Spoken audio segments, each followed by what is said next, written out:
എൻ്റെ പ്രിയമുള്ള സഹോദരങ്ങളെ, വിശുദ്ധമാകുന്ന റജബ് അവസാനത്തെ വെള്ളിയാഴ്ചയാണ്. അൽഹംദുലില്ലാഹ്, റജബുമായി ബന്ധപ്പെട്ട നാളെയുടെ നോമ്പുമായി ബന്ധപ്പെട്ട ഒരുപാട് കാര്യങ്ങൾ ചർച്ച ചെയ്യാനുണ്ട്. അതുമായി ബന്ധപ്പെട്ട ഹദീസുകളും അതിന്റെ പ്രതിഫലങ്ങളൊക്കെ ഇൻഷാ അല്ലാഹ് കുറഞ്ഞ സമയത്തിനുള്ളിൽ പറയാം. അല്ലാഹു നമുക്ക് തൗഫീഖ് നൽകട്ടെ.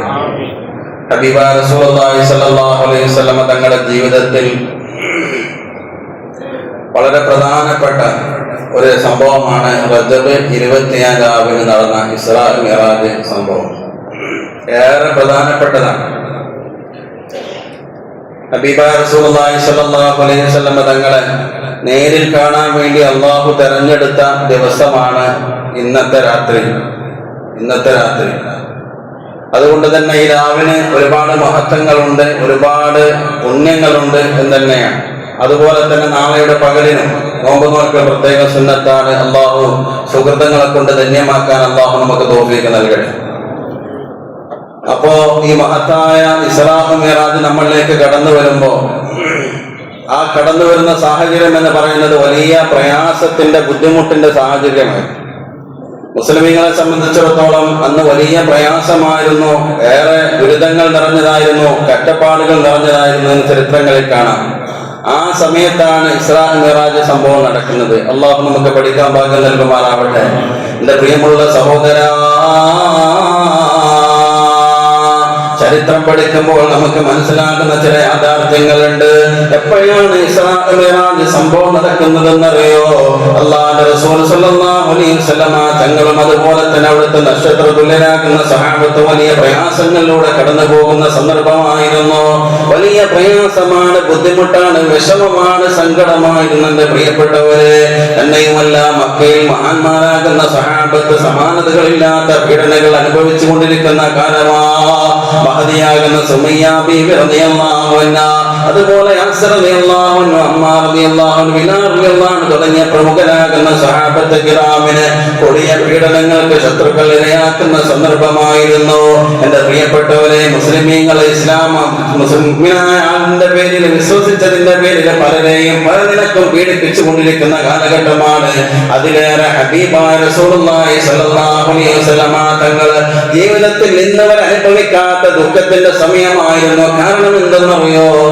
അല്ലാഹുവിന്റെ റസൂൽ താങ്ങും തണലുമായിരുന്ന അബൂ താലിബ് മരണപ്പെടുകയാണ്. അതുപോലെ തന്നെ മഹദിയാകുന്ന അവിടുത്തെ ഭാര്യയാകുന്ന എല്ലാമായിരുന്ന ഖദീജത്തുൽ കുബ്ര റളിയല്ലാഹു അൻഹ മരണപ്പെട്ട ആമുൽ ഹുസ്ൻ എന്ന് പറഞ്ഞ ദുഃഖത്തിന്റെ വർഷത്തിലാണ്. എന്റെ പ്രിയപ്പെട്ടവരെ, ആ സമയത്താണ് കവി പറയുകയാണ്, വല്ലാഹി ലൻ യസിലു ഇലൈക ബിജംഇഹിം ഹത്താ വസില ഫിതുറാബി ദഫീനാ بأمنك ما عليك وضالة أبصر بذاك وقر منه عيونا. അള്ളാഹുവിന്റെ റസൂലിന്റെ ജീവിതത്തിൽ വളരെയധികം വിഷമം പിടിച്ചൊരു കാലമായിരുന്നു ആ വർഷം. എന്റെ പ്രിയപ്പെട്ടവരെ, അങ്ങനെ വല്ലാത്ത പ്രയാസത്തിൽ നടക്കുന്ന സമയമാണ്. ആ സമയത്താണ് എന്റെ പ്രിയപ്പെട്ടവരെ ഇസ്രാ മിഅ്റാജ് സംഭവം നടക്കുന്നത്. ആ സമയത്തായിരുന്നു. അതൊരു വല്ലാത്ത സമയമാണ്. ആ വിഷമങ്ങളൊക്കെ മാറ്റിയെടുക്കാൻ വേണ്ടി അല്ലാഹു സുബ്ഹാനഹു വ തആല തെരഞ്ഞെടുത്ത സന്ദർഭമാണ് പ്രിയപ്പെട്ടവരെ. അല്ലാഹുവേ, ആ ദിവസത്തെ ആദരിക്കാനും ബഹുമാനിക്കാനും ഞങ്ങൾക്ക് നീ തൗഫീഖ് നൽകണേ അല്ലാഹ്. ബിഹഖിൻ നബിയിൽ മുസ്തഫ. ഭൗതികമായിരിക്കുന്ന എല്ലാ സൗകര്യങ്ങളും തടയപ്പെട്ട് മുസ്ലിമീങ്ങളെ ഒറ്റപ്പെടുത്തുന്ന ആ ഒരു കാലഘട്ടം, പരസ്പരം അക്രമങ്ങള്. ത്വായിഫിക്ക് പോയി അവിടുന്ന് കല്ലേറ് കിട്ടി റസൂലുള്ളാഹി സ്വല്ലല്ലാഹു അലൈഹി വസല്ലം തങ്ങൾക്ക്. സ്വന്തം നാട്ടുകാരെ ഭാഗത്തുനിന്നും ആകെ ഒറ്റപ്പെട്ട ഒരു കുടുങ്ങിയ സാഹചര്യം. ആ സമയത്താണ് ഇതൊന്നുമല്ല ലോകം, മറ്റൊരു ലോകമുണ്ടെന്ന് തെളിയിക്കാൻ വേണ്ടിയാണ് ആകാശത്തിന്റെ കവാടം അല്ലാഹു തുറന്നു കൊടുത്തത് എന്നാണ്. അത് തുറന്നു കൊടുത്ത സമയമാണ് ഇന്നത്തെ രാത്രി. ആ രാത്രിയാണ്. അല്ലാഹു നമുക്ക് തൗഫീഖ് നൽകട്ടെ. അതാണ് വിശുദ്ധ ഖുർആന്റെ പ്രഖ്യാപനം. അങ്ങനെയാണ് പ്രിയപ്പെട്ടവര്. സുബ്ഹാനല്ലദീ യസ്റാ ബിഅബ്ദിഹി ലൈലൻ മിനൽ മസ്ജിദിൽ ഹറാമി ഇലൽ മസ്ജിദിൽ അഖ്സല്ലദീ ബാറക്നാ ഹൗലഹു ലിനുരിയഹു മിൻ ആയാതിനാ. ഇസ്രാ മിഅ്റാജിന്റെ ഏറ്റവും വലിയ പ്രത്യേകത അത് ശാരീരികമായിരുന്നു, സ്വപ്നമായിരുന്നില്ല എന്നതാണ്. അതന്നെ വലിയ പ്രത്യേകത അതാണ്. നമ്മുടെ സ്വപ്നമാണെങ്കിൽ ഈ എതിർക്കപ്പെടേണ്ട യാതൊരു കാര്യവുമില്ല. ഞാൻ നിങ്ങളൊക്കെ ഇടക്കിടക്ക് ഇസ്രാ മിഅ്റാജൊക്കെ നടത്താറുണ്ട്, പക്ഷെ അതിൽ അർത്ഥമില്ല, അതുകൊണ്ട് കാര്യമില്ല. ജസദ് കൊണ്ട്, ശരീരം കൊണ്ട് തന്നെ അബ്ദ് എന്ന വാക്ക് ഖുർആനിൽ പലയിടത്ത് പറഞ്ഞിട്ടുണ്ട്. അവിടൊക്കെ ശരീരത്തെ കുറിച്ചാണ് പറഞ്ഞിട്ടുള്ളത് മഹാന്മാർ വിശദീകരിക്കുക. അപ്പൊ അല്ലാഹുവിന്റെ റസൂൽ സല്ലല്ലാഹു അലൈഹി വസല്ലം തങ്ങൾ ഇസ്രാ മിഅ്റാജിന്റെ രാത്രിയിൽ പോയത് എങ്ങനെ തന്നെയാണ്, ഓടലുമായിട്ട് തന്നെയാണ് പോയത്, അങ്ങനെ തന്നെയാണ് പോയത്. പലരും നമ്മുടെ കൂട്ടത്തിലുള്ള പലരും പറയുന്നത് എന്താ അറിയോ, അത് സ്വപ്നമായിരുന്നു, അതൊരു തോന്നലായിരുന്നു എന്നൊക്കെയാണ്. അതിന് യാതൊരു അർത്ഥവുമില്ല. അത് അന്ന് റസൂലുള്ളാഹി സ്വല്ലല്ലാഹു അലൈഹി വസല്ലമയുടെ കാലത്തും ചില ആളുകൾ പറഞ്ഞിട്ടുണ്ട്, അത് സത്യമല്ല. പക്ഷേ അല്ലാഹുവിന്റെ റസൂൽ വന്നതിന് ശേഷം എന്റെ പ്രിയപ്പെട്ടവരെ, അല്ലാഹുവിന്റെ റസൂൽ ഇസ്രാ മിഅ്റാജ് യാത്ര കഴിഞ്ഞ് വന്ന അന്ന് സമയമുണ്ടല്ലോ, ആ സമയത്ത് അല്ലാഹുവിന്റെ റസൂൽ സഹാബത്തിന് പറഞ്ഞു കൊടുത്തു, സഹാബാ, ഞാൻ മൂസാ നബി അലൈഹിസ്സലാമിന്റെ ഖബർ കണ്ടു. സഹാബാ, അതൈതു അലാ മൂസാ ലൈലത്തൻ ഉസ്രിയ ബി ഇൻദ അൽ-കതീബിൽ അഹ്മർ വഹുവ ഖായിം യുസല്ലി ഫീ ഖബരിഹി. ഞാൻ മൂസാ നബിയുടെ ഖബർ കണ്ടു. എങ്ങനെയെന്നറിയോ, ആ ഖബറിന്റെ പരിസര പ്രദേശത്ത് തവിട്ട് നിറമുള്ള മണൽ കൂനകളാണ്. അന്ന് ആ മൂസാ നബി അലൈഹിസ്സലാം ഖബർ നിസ്കരിച്ചു കൊണ്ടിരിക്കുകയാണ്. തന്നെയുമല്ല, ബൈത്തുൽ മുഖദ്ദസിന്റെ ജനവാതിലുകളുടെ എണ്ണങ്ങൾ വരെ അല്ലാഹുവിന്റെ റസൂൽ എണ്ണി എണ്ണി പറഞ്ഞു കൊടുത്തു. എന്തിനു വേണ്ടി? അന്ന് കച്ചവടത്തിന് പോയ ആളുകൾ ഉണ്ടായിരുന്നു, അവർക്ക് ബൈത്തുൽ മുഖദ്ദസിനെ കുറിച്ചറിയാം. അത് പറഞ്ഞപ്പോഴാണ് പലരും ആമൻതു, ഞാൻ വിശ്വസിച്ചു എന്ന് പറഞ്ഞപ്പോഴായിരുന്നു. ബൈത്തുൽ മുഖദ്ദസിന് എത്ര വാതിലുകൾ ഉണ്ടെന്ന് വരെ എണ്ണി പറഞ്ഞു കൊടുത്തു. ബൈത്തുൽ മുഖദ്ദസ് പോയിക്കണമല്ല സംശയമല്ലേ, അപ്പൊ എത്ര വാതിലുകളുണ്ട്, കറക്റ്റ് വാതിലുകളുടെ എണ്ണം, ജനലുകളുടെ എണ്ണം കറക്റ്റ് എണ്ണ ഇങ്ങനെ പറഞ്ഞു. അപ്പൊ അത് സത്യമാണ്, വെറുതെ അല്ല എന്ന് ബോധ്യപ്പെടുത്താൻ വേണ്ടിയായിരുന്നു പ്രിയപ്പെട്ടവരെ. തന്നെയുമല്ല, സ്വർഗണ്ട് നരകണ്ട് എന്ന് പറയുമ്പോ നമ്മളെ ആളുകൾ തന്നെ പലരും പറയല്ല, അതൊക്കെ ഒരു ജനങ്ങളെ പേടിപ്പിക്കാൻ വേണ്ടിയുള്ള ഒരു വർത്താനാണ് എന്നാണല്ലോ പറയുന്നത്. അപ്പൊ അത് കണ്ട ഒരാള് വേണ്ടേ, അതാണ് മുഹമ്മദ് മുസ്തഫ. റസൂലുള്ള കളവ് പറയൂല, റസൂലുള്ളാഹിന്റെ കണ്ണ് കണ്ടത് സത്യം. സ്വർഗം കണ്ടിട്ടുണ്ട്, നരകം കണ്ടിട്ടുണ്ട്, അതൊക്കെ കാണിച്ചു കൊടുത്തിട്ടുണ്ട്, ലോകത്ത് ഒരാൾക്ക് കാണിച്ചു കൊടുത്തിട്ടുണ്ട്, അതാണ് മുഹമ്മദ് മുസ്തഫ. അപ്പൊ ആ റസൂലുള്ളാഹി കാണിച്ചു കൊടുത്തതിനെ നമ്മളെ വിശ്വസിക്കാൻ വേണ്ടിയാണ്. അതാ അന്നത്തെ അങ്ങനെയുള്ള പവിത്രമായ രാത്രിയാണ്, ഇന്നത്തെ രാത്രിയാണ്. ഇബാദത്ത് കൊണ്ട് ധന്യമാക്കണോ? കഴിഞ്ഞില്ല. പലരും ചോദിക്കുന്നുണ്ട്, എന്താണ് അതിന്റെ തെളിവെന്താണെന്ന് ചോദിക്കുന്നവരുണ്ട്.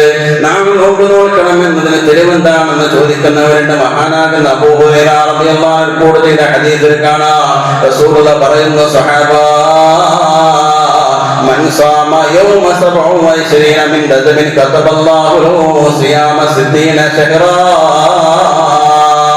ആരെങ്കിലും നാളത്തെ ദിവസം അഥവാ റജബ് 25 പകൽ ആരെങ്കിലും നോമ്പെടുത്താൽ അവൻ അല്ലാഹു 60 മാസത്തെ നോമ്പിന്റെ പ്രതിഫലം അല്ലാഹു എഴുതി കൊടുക്കുമെന്ന് ആദരവായ പ്രവാചകൻ നബി മുഹമ്മദ് മുസ്തഫ സല്ലല്ലാഹു അലൈഹി വസല്ലമ തങ്ങൾ പറയുകയാണ്. വേറെയും ഹദീസുകളുണ്ട്. അബൂ ഹുറൈറ റളിയല്ലാഹു അൻഹു റിപ്പോർട്ട് ചെയ്ത മറ്റൊരു ഹദീസിൽ കാണാം, അവന് 1800 നോമ്പിന്റെ പ്രതിഫലം അല്ലാഹു എഴുതി കൊടുക്കുമെന്ന് ആദരവായ പ്രവാചകൻ നബി മുഹമ്മദ് മുസ്തഫ.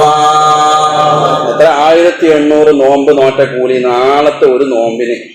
പിന്നെ എന്താ നമ്മൾ ഒഴിവാക്കണം അല്ലേ? അല്ല, തിന്നിട്ട് ഇപ്പൊ എന്താ കാര്യമുള്ളത്? കാര്യമുണ്ടോ? നേരമ്പോൾ വൈകുന്നേരം 4 തിന്നിട്ട് കാര്യമില്ല. പോലീസും പട്ടിണി നടക്കണതല്ല. എല്ലാവരും നോമ്പ് വെക്കൂലേ? ഇൻഷാ അല്ലാഹു തൗഫീഖ് ചെയ്യട്ടെ. അപ്പൊ മിഅ്റാജിന്റെ സുന്നത്ത് നോമ്പിനെ അള്ളാഹ്ക്ക് വേണ്ടി നോറ്റ് വിട്ടാൻ കരുതി നിയ്യത്ത് വെക്കുക, എന്നിട്ട് നാളെ നോമ്പ് വിളിക്കുക. ഇൻഷാ അല്ലാഹ് അതന്നെ, പ്രത്യേകിച്ചൊന്നുമില്ല. അങ്ങനത്തെ നോമ്പ് വിളിക്കുക. ഇന്നത്തെ രാത്രി തൗബ ചെയ്യാം, പരമാവധി നിസ്കരിക്കുക. സുന്നത്ത് തഹജ്ജുദ് 4 നിസ്കരിക്കുന്ന ആളാണെങ്കിൽ 1 രാത്രി 100 നിസ്കരിക്കട്ടെ. ഇന്ന് നിസ്കാരത്തിന്റെ രാത്രിയാണ്, നേരം പുലരുവോളം നിസ്കാരത്തിന്റെ രാത്രിയാണ്. ഇസ്രാ മിഅ്റാജ് അല്ലാഹു നിസ്കാരം കൊടുത്ത രാത്രിയാണ്. അപ്പൊ ഒരു 100 ഒക്കെ തഹജ്ജുദ് നിസ്കരിക്കട്ടെ, അല്ലെങ്കിൽ 200 നിസ്കരിക്കട്ടെ. എന്താ പോയതിന് പ്രശ്നം? വെറും കുഞ്ഞാപ്പോളായി നടന്നിട്ട് എന്ത് കാര്യം? ഇൻഷാ അല്ലാഹ്. അപ്പൊ അതുകൊണ്ട് അതുപോലെ തന്നെ ഇസ്തിഗ്ഫാറുകൾ അധികരിപ്പിക്കുക, സ്വലാത്തുകൾ അധികരിപ്പിക്കുക. ഇന്നത്തെ രാത്രി അതിനുള്ളതാണ്. അതുപോലെ തന്നെ ഇന്നത്തെ നാളെ നോമ്പ് നോൽക്കണമെന്ന് ഒരുപാട് തെളിവുകൾ കിതാബുകളിലൊക്കെ ഉണ്ട്. വിശദീകരിക്കാൻ സമയമില്ലാത്തത് കൊണ്ടാണ്. ആയിഷത്തുൽ ബർമാവി, അതുപോലെ തന്നെ യാനത്തുൽ താലിബീൻ, ആശിയത്തുൽ ബാജൂരി, ആശിയത്തുൽ ജമലി, ഫതഹുൽ അല്ലാമ്, ഇങ്ങനത്തെ ഒട്ടനവധി കിതാബുകളിൽ നാളത്തെ നോമ്പ് ശക്തിയായ സുന്നത്താണ് എന്ന് പ്രതിപാദിക്കുന്നുണ്ട്. അപ്പൊ അതുകൊണ്ട് ആരും ഒഴിവാക്കണ്ട. നാളെ ഒരു ദിവസം, നാളെ ഒരു ദിവസം.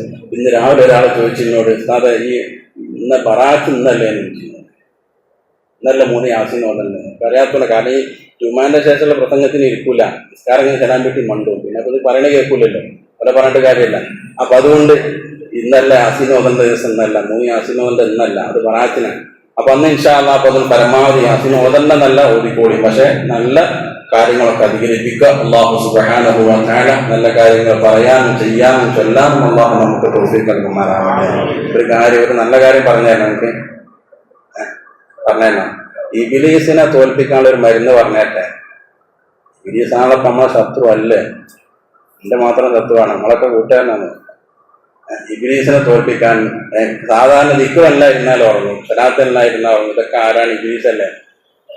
അപ്പൊ അതിനെ തോൽപ്പിക്കാനുള്ള മരുന്ന് എന്താ പറയുക? 786 വട്ടം 786 തവണ ബിസ്മില്ലാഹിർ റഹ്മാനിർ റഹീം എന്ന് പറയാം. അത് ഏറ്റവും നല്ല മരുന്നാണ്. അത് ദിവസവും ചെല്ല. ഈ ദിവസം ചെല്ലാൻ കഴിഞ്ഞില്ല, ഇന്നത്തെ രാത്രിയെങ്കിലും ഒന്ന് അതൊന്ന് ചെല്ലിങ്ങാണ്ടൊന്ന് വിചാരിക്കും, നല്ലതാണ്. 786 വട്ടം വെറും ബിസ്മില്ലാഹിർ റഹ്മാനിർ റഹീം എന്ന് ചെല്ലാം. ദിവസവും ചെല്ലാൻ പറ്റും, ദിവസവും ചെല്ലാം.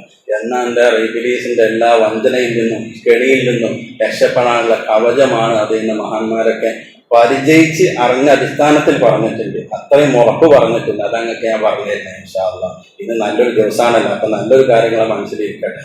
അതുപോലെ തന്നെ നിരന്തരം വിട്ടുമാറാത്ത രോഗം, എന്നും അസുഖം, എന്നും പ്രയാസം, അങ്ങനത്തെ ആളുകൾക്കൊക്കെ ഇത് പതിവാക്കാൻ പറ്റും. അതൊക്കെ പെട്ടെന്ന് അതിന് മോചനം കിട്ടും. സിഹിർ വരെ ബാത്തിലായി പോകുന്ന ഈ 756 ബിസ്മി സ്ഥിരമായിട്ട് ചെല്ലിയാൽ ഇൻഷാ അല്ലാഹ്. അപ്പൊ അതുകൊണ്ട് കഴിയുന്ന ആളുകളൊക്കെ പതിവാക്കാം. അപ്പൊ പറഞ്ഞപ്പോ ഓർമ്മ വന്നപ്പോൾ പറഞ്ഞ ഇൻഷാ അല്ലാഹ്. അല്ലാഹു നാഫിയായി അനുഗ്രഹിക്കുമാറാവട്ടെ.